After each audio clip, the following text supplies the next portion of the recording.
J'ai sauté de la voiture, tout mon corps a été brûlé. Réponds à ma question, toi. Quel est l'intérêt de filmer un lieu d'attentat et de montrer ça à tout le monde? Dis-moi. Sécurité, full auto, coup par coup. Quand la situation exige l'utilisation de nos armes, bien sûr on les utilise. Le danger ici, c'est Al-Qaïda. Moi, je veux plus vivre. Ma vie a été détruite par la mort de mes 5 fils. Si les terroristes vous attaquent ou vous résistent, vous avez le droit de les blesser ou de les tuer.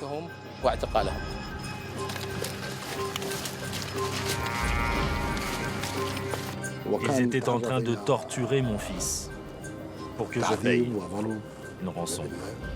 Il prie, il tue des gens, surtout les chrétiens. Est-ce que tu as fait d'autres attentats? J'en ai fait plein d'autres. Je suis irakien, c'est une campagne irakienne et je suis contre le terrorisme.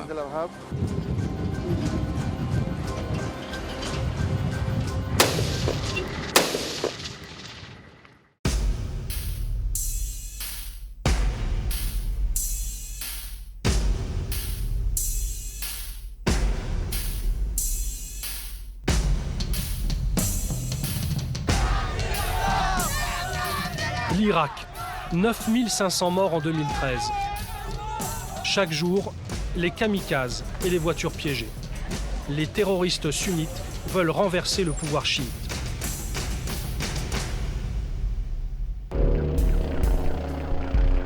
Ce qui frappe en arrivant à Bagdad, c'est le nombre de barrages sur les routes. L'armée, la police, les milices, impossible de circuler sans être contrôlé. Nous sommes sur la route de l'aéroport, l'une des plus dangereuses d'Irak. Sur ce parking, où il est strictement interdit de filmer, ces taxis un peu particuliers, les voitures blindées des compagnies de sécurité. Thierry est le directeur des opérations de l'une d'elles, un ancien des commandos de marine. Les risques ici sont les risques inhérents à tout déplacement dans Bagdad. Ce sont les car bombes, les sticky bombes, les IED, c'est-à-dire tous les engins improvisés explosifs. C'est pour ça qu'ici on se met en open air. Avant on se mettait sous la protection du préau, mais ça a explosé. Combien de morts?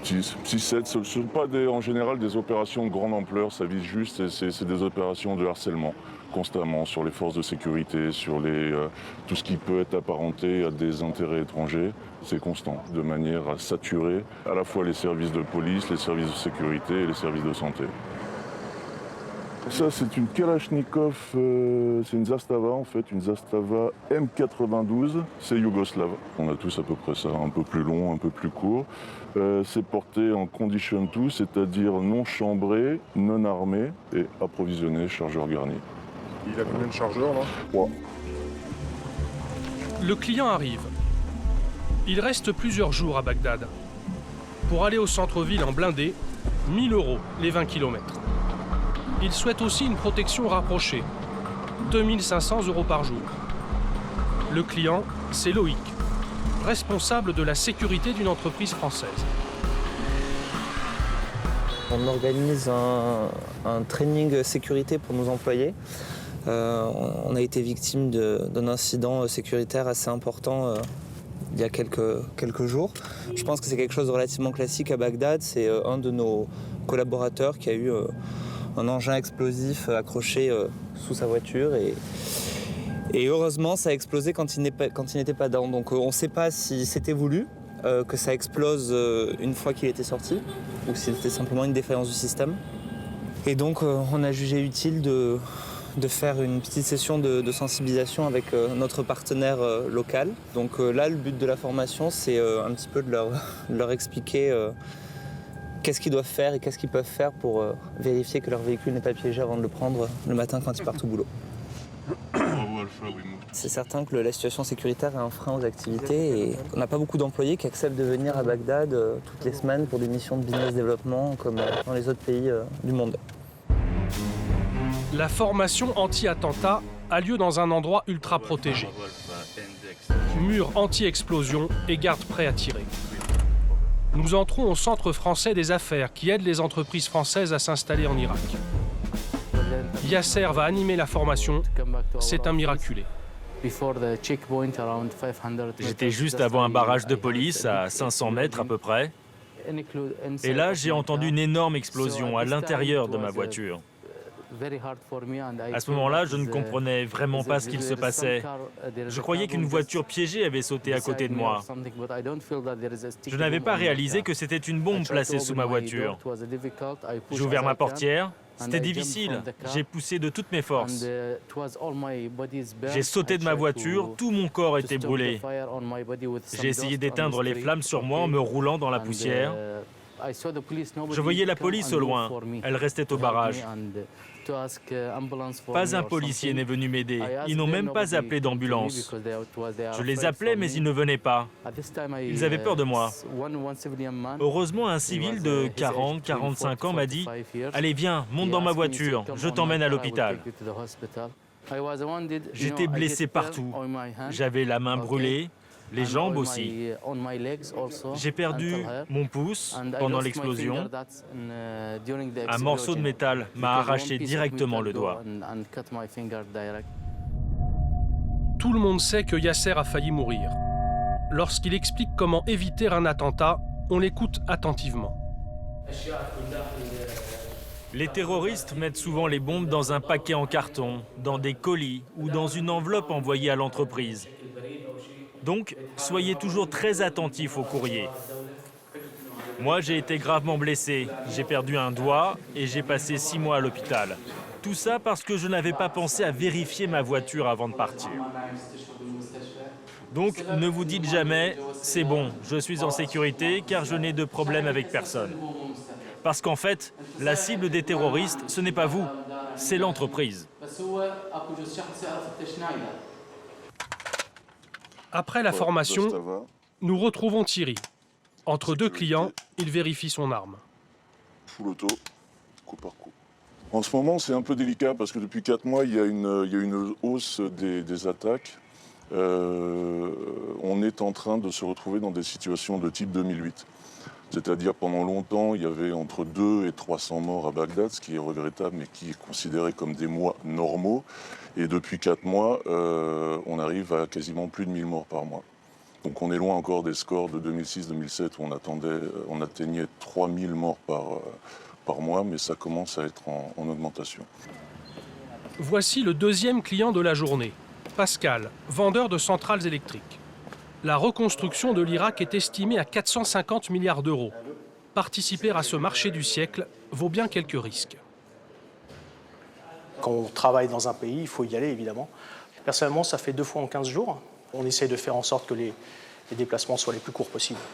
On sait qu'il y a 30 morts par jour actuellement, donc on a des mesures de sécurité drastiques. Personnellement, je ne dirais pas que j'ai peur, parce que je sais que ces mesures sont bonnes. Mais on ne sait jamais, oui, c'est vrai, il faut toujours être vigilant. Ce matin-là, Pascal a un rendez-vous très important. On va au ministère de l'énergie, enfin de l'électricité, plus précisément. Pourquoi faire? Pour vendre des centrales. C'est une voiture blindée, vous voyez. Donc ça, c'est pas très épais. Vous voyez, ça, c'est les vitres. Donc tout ça, c'est par balle. Et la procédure est très précise. Il y a une voiture comme ça, une voiture d'escorte, à chaque fois. Il espère bien décrocher un gros contrat. Pour l'aider, Pierre Bouchèze fait son maximum. Il dirige le Centre français des affaires, des bureaux, un restaurant et 16 chambres, en toute sécurité. C'est un poste de contrôle et de sécurité. Donc endroit stratégique. Salam alaikum. Ce sont les yeux, nos yeux. Alors, vous avez toute la périmétrie de notre implantation. Toutes les caméras ne laissent aucun angle mort. Nous avons donc des dômes qui nous permettent de voir à 360 tout autour. Là, on vous montre un de nos moyens. Il y a d'autres moyens plus sophistiqués qu'on ne dévoilera pas, puisqu'on s'adapte au fur et à mesure de l'évolution, justement, dans le contexte sécuritaire. Là, vous avez donc l'arrière de notre bâtiment. Vous voyez, donc on arrive quand même à voir tous les détails, toutes les personnes qui pourraient essayer de viser, ou un tireur embusqué ou autre, vous voyez, donc on peut déjà, depuis là, donner des indications sur la direction et l'endroit. Vous avez ici le sas d'entrée, qui permet donc le contrôle, là au milieu. Les portes ne s'ouvrent que si le contrôle est bon. La vidéosurveillance permet d'analyser le mode opératoire d'Al-Qaïda. C'est la première fois que cette vidéo est diffusée. Gros plan sur ces deux hommes. Ils arrivent tranquillement à pied. Ils s'approchent d'un poste de police, ils le contournent et ils abattent froidement un policier. Ce minibus blanc les évacue. Quelques minutes plus tard, les renforts arrivent. Les policiers se précipitent, armes à la main, à la recherche des terroristes. Et soudain,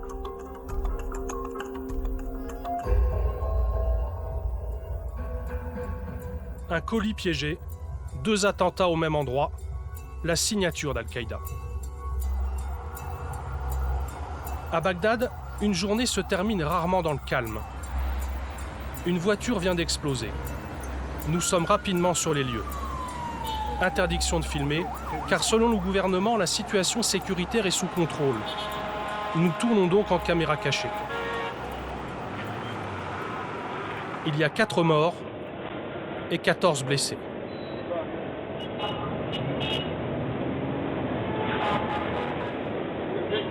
Nous profitons de la nuit tombante pour franchir plusieurs barrages militaires. Nous approchons de la voiture piégée. La voici. De toutes les façons, vous la presse, vous ne faites que du bruit. Tu entends? Toi, tu laisses mes hommes réparer les dégâts. Tu les laisses nettoyer la rue et reconstruire le mur. Ensuite, tu pourras filmer. Monsieur, s'il vous plaît, pendant que vous nettoyez, on veut tourner. On a l'autorisation du commandant de la sécurité. Ça, je m'en fous. Je te l'ai déjà dit, je ne te laisserai pas filmer avant d'avoir tout nettoyé. Tu veux filmer après un attentat et montrer les images? Quel est ton intérêt? Justement, on veut montrer que les terroristes font des attentats. Là, tu réponds pas à ma question. Alors, s'il te plaît, réponds à ma question. C'est quoi ton intérêt de tourner un lieu d'explosion et de montrer ça au monde entier? À l'écart de son colonel, ce militaire raconte. Quand je suis arrivé dans cette rue, elle était bloquée par une voiture. J'ai demandé au conducteur de se pousser et à ce moment-là, une voiture piégée a explosé. Elle était juste à côté de nous, en sens opposé. J'ai été légèrement blessé au ventre et à la jambe. Les Bagdadis refusent la loi du silence après chaque attentat. Hamid n'hésite pas à témoigner. Toutes les fenêtres de sa maison ont volé en éclats. Ça a fait un bruit énorme, comme à chaque fois. Je suis tout de suite sorti pour voir ce qui se passait. J'ai vu des cadavres partout et une grande quantité de sang par terre. La police, les ambulances et les pompiers sont arrivés rapidement. La situation était tragique. J'avais peur d'un deuxième attentat. Alors je suis vite rentré chez moi pour me protéger.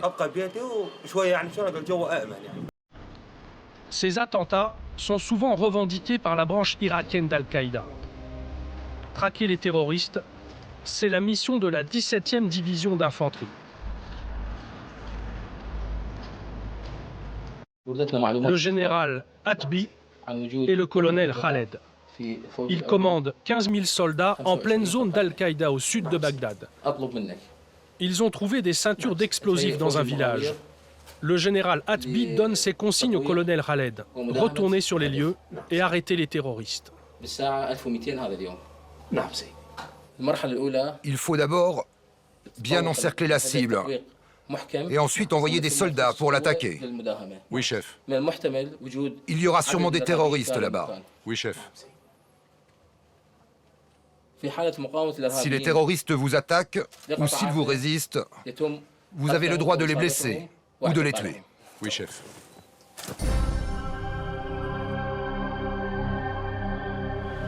Le convoi se forme. Une quinzaine de blindés. En 6 mois, le colonel Khaled et ses hommes ont tué 12 terroristes. En représailles, 11 membres de sa famille ont été exécutés. Il refuse d'en parler, préférant rester concentré sur sa mission.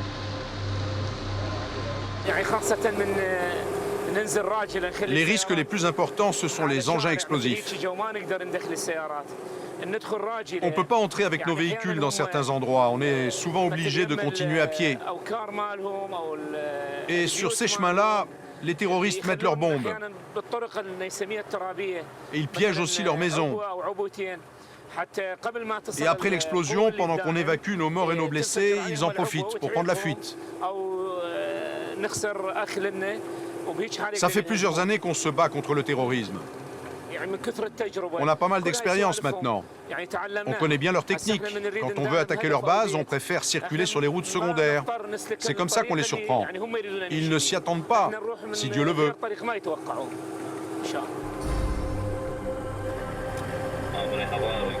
Le convoi avance à découvert. Cible idéale pour des lance-roquettes. Les blindés s'arrêtent. Les soldats descendent. Ils nous montrent ce cratère noir au bord de la route. C'est ici qu'ils ont enterré la bombe pour qu'elle explose au moment de notre passage. La semaine dernière, Haider, l'un des leurs, est mort sur place, le corps déchiqueté. Au moment de repartir, au loin, plusieurs hommes s'enfuient.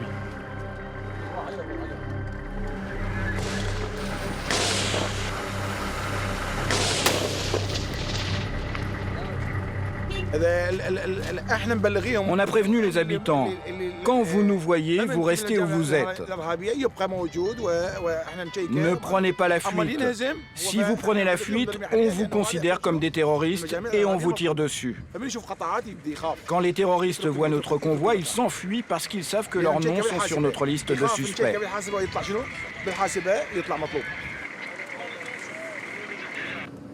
Nous arrivons où les ceintures d'explosifs ont été trouvées. Déploiement et encerclement. Vérifiez toutes les maisons. Cherchez dans toutes les maisons. Le groupe Foudre, allez-y, vous encerclez les maisons. Fouillez bien à l'intérieur. Allez-y, allez-y. Placez-vous à côté des portes et à chaque angle. 4 suspects sont arrêtés.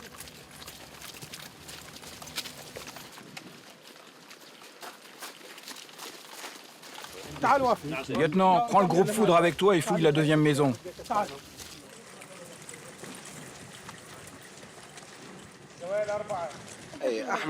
Il s'appelle Ahmed Hadi Aboud, c'est un terroriste. Tu fabriques des bombes?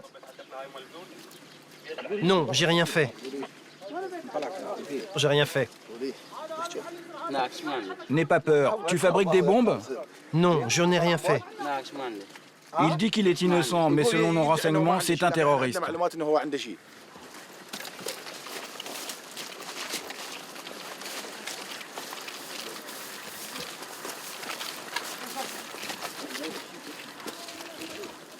Le colonel dit que je suis un terroriste. On va vérifier son nom. Si on ne le trouve pas sur la liste des suspects, on le libérera. Je suis suspecté de terrorisme. Tu fais quoi comme travail? Je suis fermier, tout va bien. L'armée est là pour protéger les gens. Quel est son nom? Omar Hadi Yacoub. Et l'autre? Ahmed Hadi Yacoub. Chef, leurs noms ne sont pas sur la liste des suspects. Mais le troisième, là, Abrahim Arak, il figure bien sur la liste. Celui-là est suspect, les autres non. On va leur présenter nos excuses et on les laisse partir.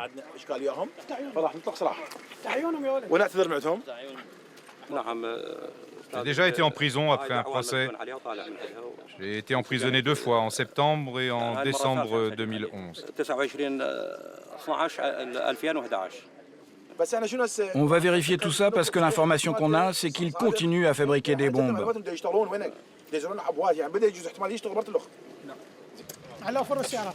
3 suspects sont relâchés.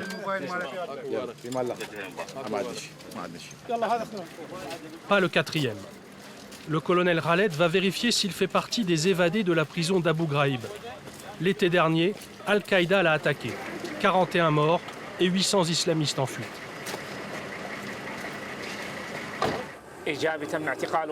Aujourd'hui, les résultats sont bons. On a arrêté un suspect. Il va avouer, il va nous donner des renseignements sur son groupe, sur ses collègues, sur les bombes et sur les armes, sur les munitions qu'ils utilisent.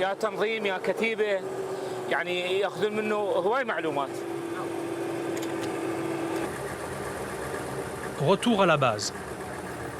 Quelques tirs sur des fuyards et une arrestation de plus pour le colonel Khaled. En 6 mois, il a interpellé 411 terroristes et découvert 207 caches d'armes.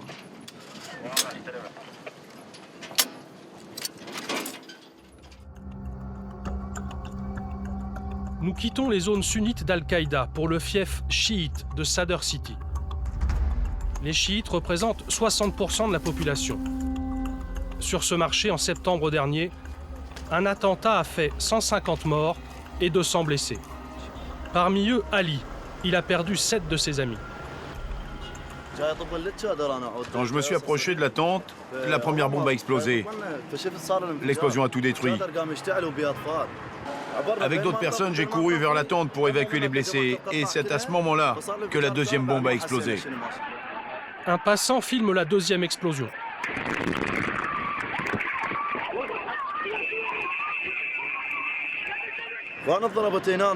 J'étais blessé. J'avais beaucoup de blessures sur ma main, mes doigts, ma jambe, mon dos et mon ventre. J'ai perdu connaissance, on m'a transporté à l'hôpital et j'ai vu qu'il était rempli de blessés. Le but des terroristes, c'est que les chiites ne pratiquent pas leurs rituels religieux. Le kamikaze a été arrêté juste après l'attentat. Nous nous sommes procuré les images de son interrogatoire par la police. Raconte-moi comment vous avez préparé l'attentat. Donne-moi des détails. Ça s'est passé entre 15h et 15h30. Majed et moi, on est arrivés sur le lieu de l'attentat. J'avais la bombe dans un sac.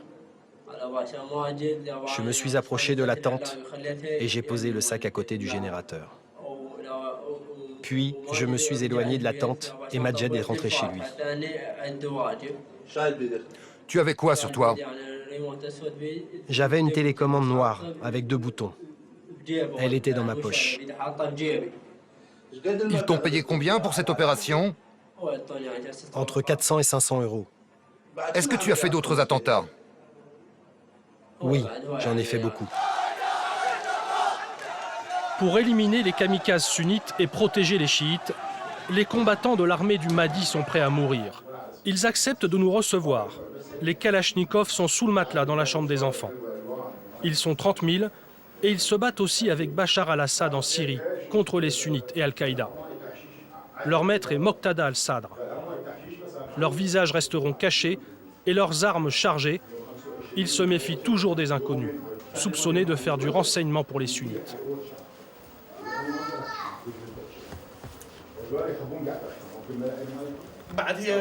Quand la situation exige l'utilisation de nos armes, on les utilise.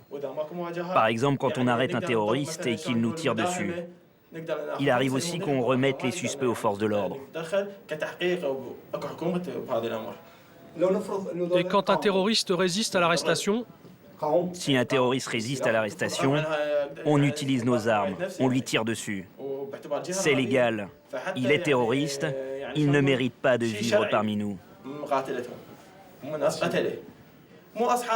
En plus, les policiers ne sont pas efficaces. Ils sont corrompus. Par exemple, le terroriste qui a fait le dernier attentat chez nous, à Sadr City, il a dit qu'il avait facilement traversé les barrages de police avec sa voiture piégée après avoir donné de l'argent aux policiers. Sous leur contrôle, nous assistons à la grande prière de rue de Sadr City. Chaque vendredi, le risque d'attentat est élevé dans ce quartier où vivent 2 millions de chiites. Les combattants du Mahdi et l'armée irakienne sont partout. Parmi les fidèles, Hammer. Il lance l'appel à la prière.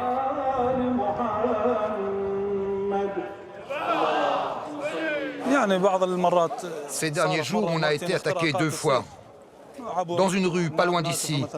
J'ai cru que l'explosion venait d'une voiture piégée, mais quand je suis arrivé sur les lieux de l'attentat, il n'y avait aucune trace de bombe. C'étaient 2 kamikazes avec des ceintures piégées qu'ils ont fait exploser l'une après l'autre. Malheureusement, il y a eu plusieurs victimes.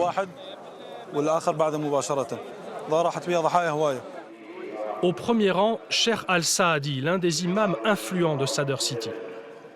Il est chiite comme le Premier ministre, et pourtant, il dénonce l'inefficacité de son gouvernement.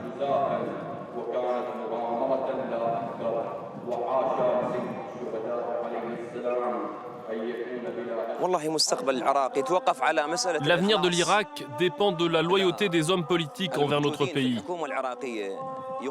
Si les membres du gouvernement continuent à être divisés et inconstants, l'insécurité sera encore plus importante et l'avenir du pays sera de plus en plus sombre. Mais si enfin ils s'unissent pour protéger le peuple et pour le bien de l'Irak, c'est une certitude, la sécurité dans le pays s'améliorera, si Dieu le veut.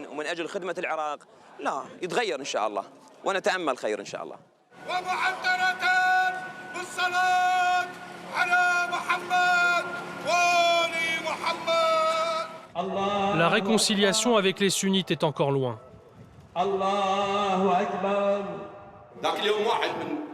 Une fois, un sunnite m'a dit « Vous les chiites, vous irez tous en enfer parce que vous n'avez pas la même croyance que nous. » Je lui ai dit « D'accord, laisse-moi aller en enfer et vas-y toi au paradis. »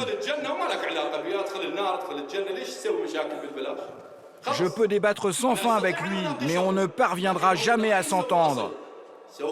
C'est une impasse, ça n'a aucun sens. Je ne veux pas être préoccupé par ces choses insignifiantes et sans valeur. Après la prière, nous accompagnons Amer chez lui. Il retrouve ses enfants.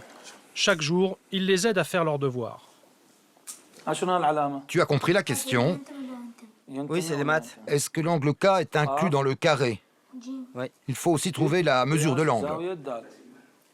Quand j'entends qu'il y a eu un attentat, je pense tout de suite à mes enfants. Est-ce qu'ils sont en sécurité? Je ne peux pas m'empêcher d'aller à l'école pour vérifier, mais il faut bien qu'ils étudient. Je m'inquiète beaucoup quand ils vont à l'école. Que Dieu les protège. Lors de la dernière explosion, j'étais à l'école et j'ai eu très peur pour mes parents et pour mes frères. J'ai cru que l'explosion était à côté de la maison. J'avais peur pour ma famille. Mais quand je suis rentré, mon grand-père m'a rassuré et il m'a dit que tout allait bien pour tout le monde. Mais je ne veux pas quitter l'Irak. Je veux continuer à vivre ici. Personnellement, je ne dis jamais que les sunnites sont derrière tous les attentats. Les auteurs de ces attentats, ce sont des terroristes venus de l'étranger. Ils veulent séparer le peuple et créer un conflit politique interne. Nous sommes frères, nous sommes tous nés ici. Nous avons tous vécu ici. Et nous sommes même mariés avec des membres des familles sunnites. Nous avons grandi ensemble dans ce pays. Il n'y avait aucun problème entre nous auparavant. Nous ne laisserons jamais les terroristes arriver à leur but. Le lendemain, Amer est en pleine Ashura, la grande fête chiite. Je fais le service pour les pèlerins qui fêtent l'imam Hussein. Je distribue des gâteaux et du thé. Tout est gratuit et ça va durer 30 jours, jusqu'au pèlerinage sur le tombeau d'Hussein.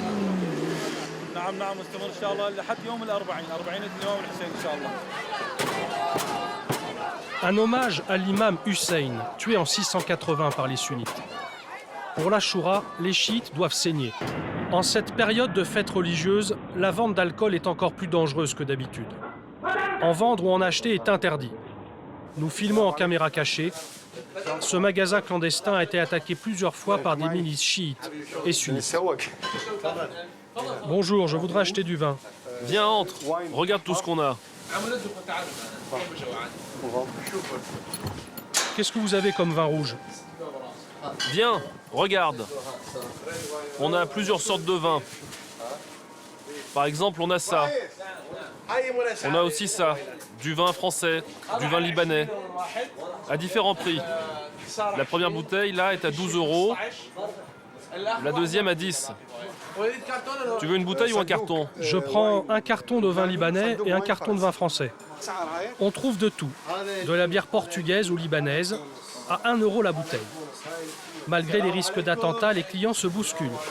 De nombreux chrétiens, mais aussi des musulmans. C'est pas dangereux de venir acheter de l'alcool? Bien sûr que si, mais ce magasin, c'est le seul ouvert. Je suis venu de très loin pour acheter de l'alcool. C'est pas trop dangereux de vendre de l'alcool en ce moment? Si, ils ont tué 2 vendeurs il y a une semaine. 2 vendeurs? Oui, et l'un des 2 était un de nos vendeurs. Il a été tué il y a 2 jours.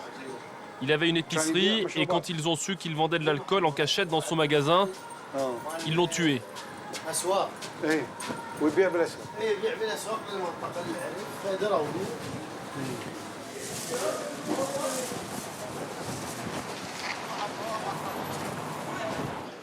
Nous quittons ce magasin clandestin pour une autre cible de choix des terroristes. Le marché aux livres d'Al-Mutanabi. L'armée surveille de près ce rendez-vous des intellectuels irakiens. Pour empêcher les attentats, certes, mais aussi pour ficher les opposants qui ont l'habitude de s'y retrouver. Les laïcs et surtout les communistes. À l'entrée du marché, le café Al-Shabandar, le plus célèbre d'Irak. Toute l'histoire du pays est en photo sur ses murs. Des documents que les clients confient précieusement à Mohamed, le patron depuis 1963. On vient de loin pour parler politique, en fumant lentement la chicha ou en buvant ce thé très sucré. Au mur, Mohamed tient à nous montrer 5 photos.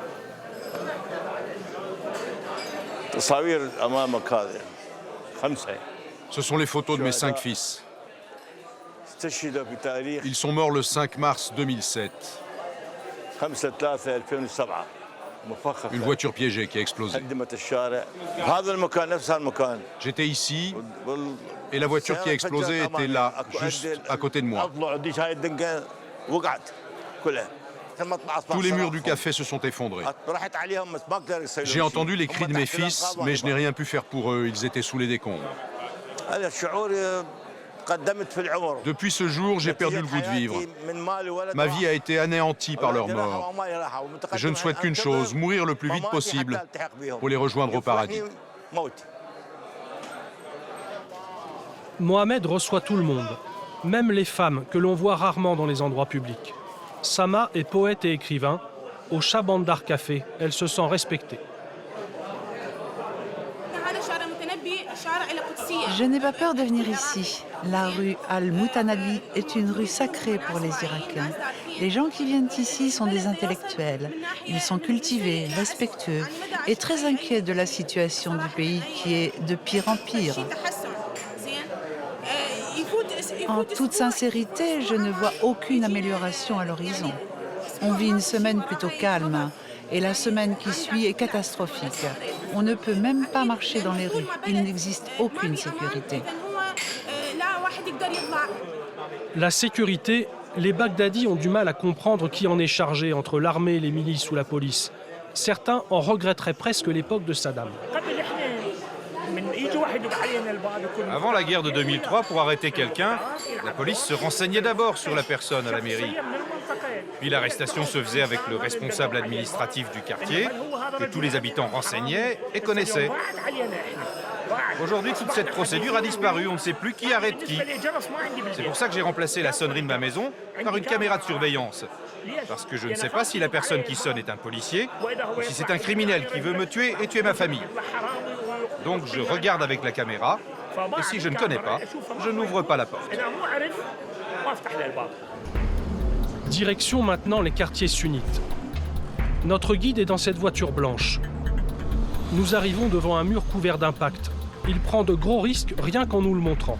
Notre traducteur nous explique pourquoi. Très difficile de filmer ici. Ici, oui.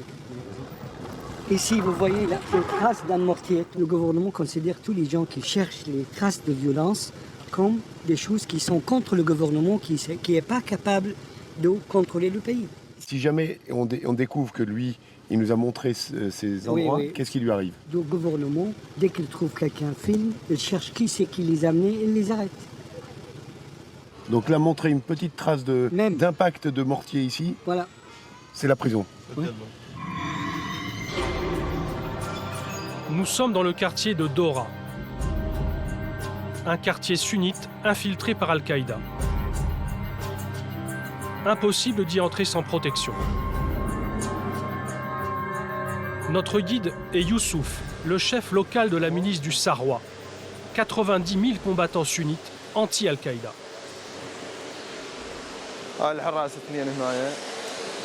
Voici l'un de nos barrages. On a 2 combattants ici. C'est aussi leur chambre, ils dorment là. Il n'y a pas de lumière car on n'a pas d'électricité aujourd'hui. C'est le barrage du quartier 806. En tout, 5 combattants se relaient jour et nuit. Et j'en ai encore 8 autres au barrage à l'entrée du quartier. Et j'ai aussi mes 2 gardes du corps, toujours avec moi.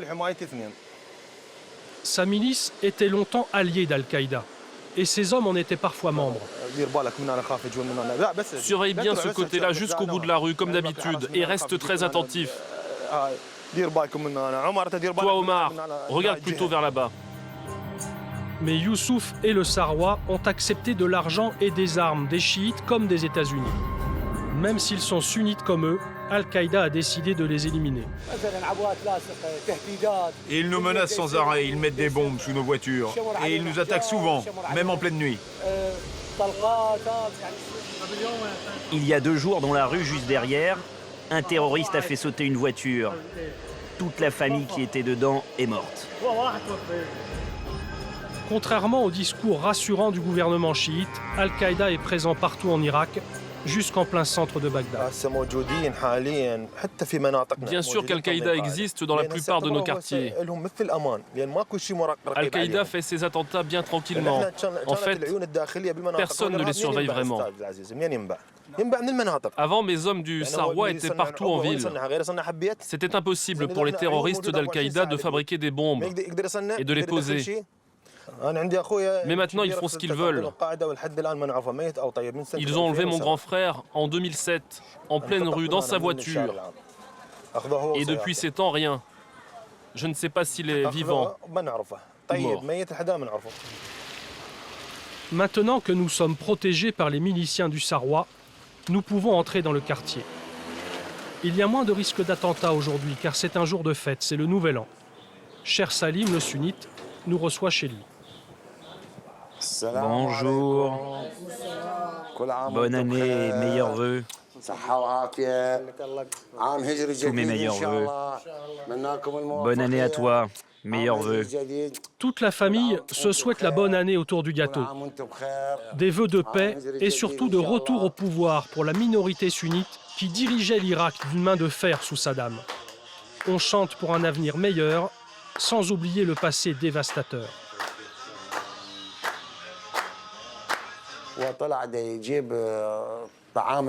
Un matin, mon beau-frère est parti acheter du pain pour sa famille.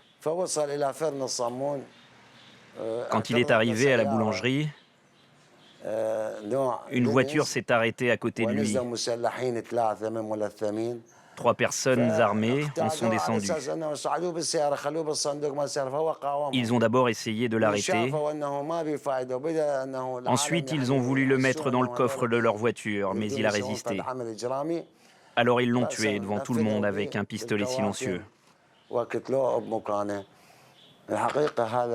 Ça me fait vraiment mal au cœur quand je regarde sa photo. Il essayait d'être gentil avec les gens de la communauté chiite. Il faisait la prière avec eux dans leur mosquée. Et au final, qu'est-ce qu'ils ont fait? Ils l'ont trahi, ils l'ont tué.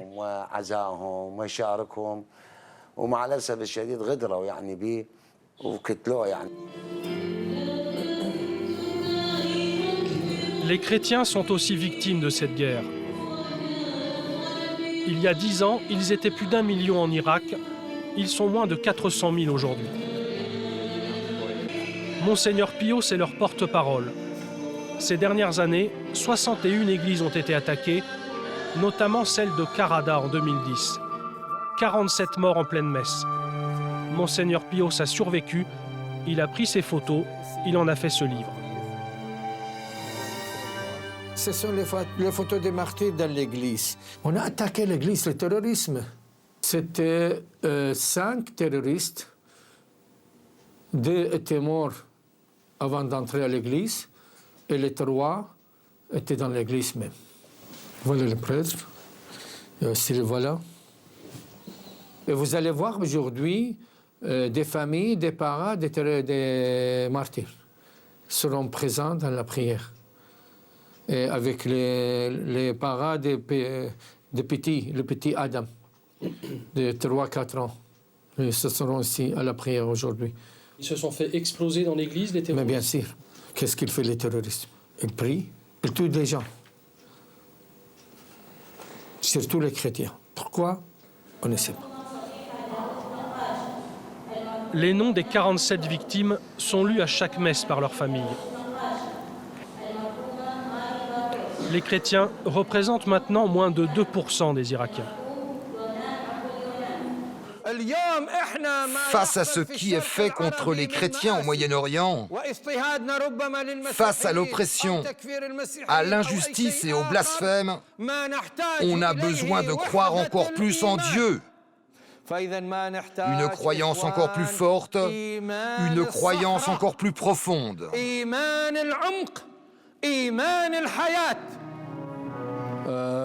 Parmi les fidèles, Jalal.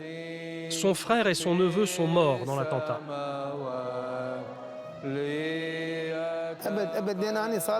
Je ne quitterai jamais l'Irak. Je suis né ici, j'ai étudié ici, je me suis marié ici, j'ai vécu toutes les guerres. Non, je ne partirai pas, même si 37 de mes proches et amis sont partis. Moi, je ne pars pas. Et expliquez-moi comment les terroristes sont entrés à Karada pour se faire exploser. Plusieurs membres du gouvernement irakien habitent ici. Comment les terroristes sont-ils entrés avec leurs explosifs, leurs armes, leurs grenades, leurs lance-roquettes, leurs kalachnikovs? Hein? Comment ont-ils fait?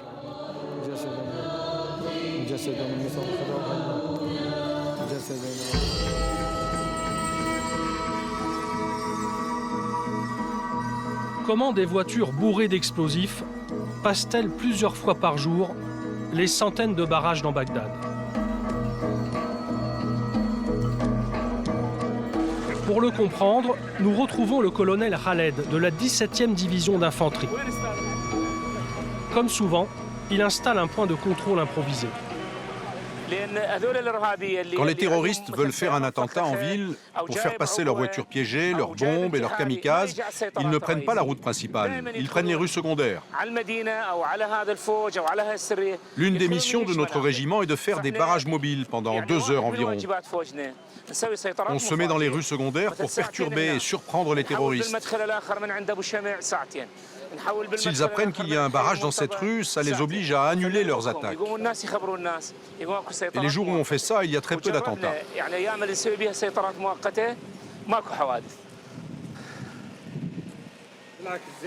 Je soutiens les soldats, je suis d'accord avec eux pour ces barrages, c'est pour notre sécurité. Ça ne me dérange pas, c'est pour nous protéger des voitures piégées et des kamikazes. Il faut faire plusieurs barrages partout en ville pour protéger tous les habitants. Le problème, c'est que chaque véhicule est contrôlé par ce gadget totalement inutile. Ce sonar détecte les bombes, les explosifs et le TNT dans les voitures piégées.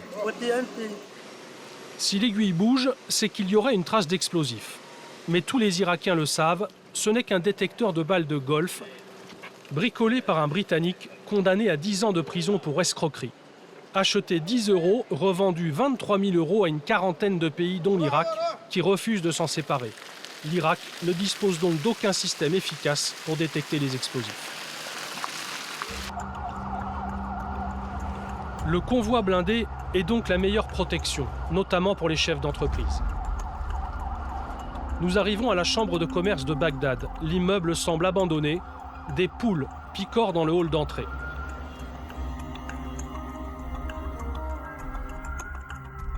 Rajeb représente 23 000 hommes d'affaires. Il développe le secteur privé, très faible en Irak, et il lutte contre la corruption généralisée. L'Irak est le 3e pays le plus corrompu au monde, après la Somalie et la Birmanie. Il y a une répartition injuste des contrats pour la reconstruction du pays. Ces contrats sont comme par hasard toujours réservés à des investisseurs précis, souvent les mêmes. Pourtant, il y a beaucoup d'hommes d'affaires et d'entreprises irakiennes capables et compétents pour ces grands projets. Mais leurs chances d'obtenir ces contrats sont quasi nulles. Ce n'est vraiment pas normal.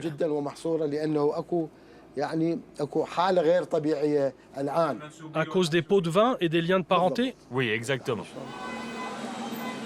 L'autre hantise des chefs d'entreprise, souvent en pleine rue, les enlèvements crapuleux avec demande de rançon. Une quinzaine par mois. Ce cauchemar, Rajeb l'a douloureusement vécu. Mon fils a été enlevé à côté d'une de mes usines. Ces kidnappeurs m'ont appelé par téléphone. Et ils m'ont fait écouter ce qu'ils étaient en train de faire. Ils étaient en train de torturer mon fils pour que je paye. Après négociation, j'ai accepté de payer une rançon. La rançon était de 30 000 €. J'ai payé et mon fils a été relâché le soir même. Par peur des représailles, rares sont ceux qui osent publiquement prendre la parole. Ali est l'un de ceux-là. Sa photo est affichée partout dans Bagdad. Il a créé une association de lutte contre le terrorisme. Et il avait plusieurs bonnes raisons de le faire. 3 de ses cousins sont morts dans des attentats, l'un de ses frères pendant la guerre Iran-Irak, et l'autre a été exécuté sous Saddam Hussein. Ce panneau est un exemple de notre campagne de lutte contre le terrorisme. Il s'agit de notre message pour tous les Irakiens. On l'a affiché en plusieurs exemplaires dans les rues de Bagdad. Le slogan de la campagne est « Je suis contre le terrorisme », écrit en arabe et en anglais. Mais la chose la plus importante, c'est la phrase « Non au terrorisme ». Elle est écrite dans les 4 langues parlées en Irak. En arabe, en kurde, en syriaque, la langue chrétienne, et en cunéiforme, l'ancienne langue irakienne. Pour que son association se développe, Ali sillonne Bagdad. Des centaines de kilomètres en voiture, avec à chaque mètre la peur de l'attentat. Un des grands problèmes, ce sont les embouteillages. C'est la cible principale des terroristes. Les forces de sécurité doivent le prendre en compte. Par exemple, dans la rue Karada, où on se trouve en ce moment, il y a eu plus de 35 attaques terroristes par des kamikazes et des voitures piégées. Ali rencontre les Bagdadis sur les lieux d'attentats. Il y distribue des tracts pour les faire réagir. Bonjour, désolé de vous déranger. C'est pour une campagne irakienne. Je suis irakien, je suis contre le terrorisme. Nous sommes irakiens et nous devons tous crier d'une seule voix que nous sommes tous contre le terrorisme. Mais il est où le gouvernement irakien? Un des buts de cette campagne est de nous débarrasser de ce gouvernement. C'est une bonne initiative. Bravo, on la soutient. Moi, je suis ingénieur. Je travaille pour construire mon avenir. Je ne veux pas mourir à cause d'un terroriste fou ou d'un responsable politique qui fait tout pour garder sa place au pouvoir. Il faut que le gouvernement réagisse. Mais tous les organismes de l'État sont infiltrés par les terroristes. Je suis d'accord avec toi, mais je ne parle pas que du gouvernement, je parle surtout de la société. Qu'est-ce que la société doit faire contre la violence? En tant que citoyen, on doit s'unir, mettre de côté le problème ethnique, faire des concessions. Essayer d'unir le peuple irakien pour préparer un meilleur avenir. Cette campagne est importante. Il faut l'appliquer dans toutes les régions de l'Irak. La diffuser aussi sur les chaînes de télé, sur Facebook et sur YouTube. Et à l'école, bien sûr, pour les enfants, pour leur expliquer ce qu'est le terrorisme et comment on peut lutter contre. Parce que nos enfants sont l'avenir de ce pays. Nous ne voulons pas qu'ils souffrent comme nous avons souffert. Éradiquer le terrorisme et réconcilier les communautés, Ali sait que la tâche est immense. Avec 800 morts par mois et un pays totalement à reconstruire, quel est l'avenir de l'Irak? Quel avenir pour Amer, le chiite, qui tremble quand ses enfants vont à l'école? Quel avenir pour Salim, le sunnite, qui pleure son beau-frère abattu par les chiites. Quel avenir pour Monseigneur Pios et les chrétiens terrorisés qui fuient le pays? Quel avenir pour le colonel Khaled aux 11 proches exécutés parce qu'il est militaire? Quel avenir pour Mohamed, dont les 5 fils sont morts sous ses yeux? Après 23 années de Saddam Hussein, 10 années de guerre et 2 ans après le départ des Américains, les Irakiens survivent au jour le jour, à la merci d'une voiture piégée qui peut exploser n'importe où et n'importe quand.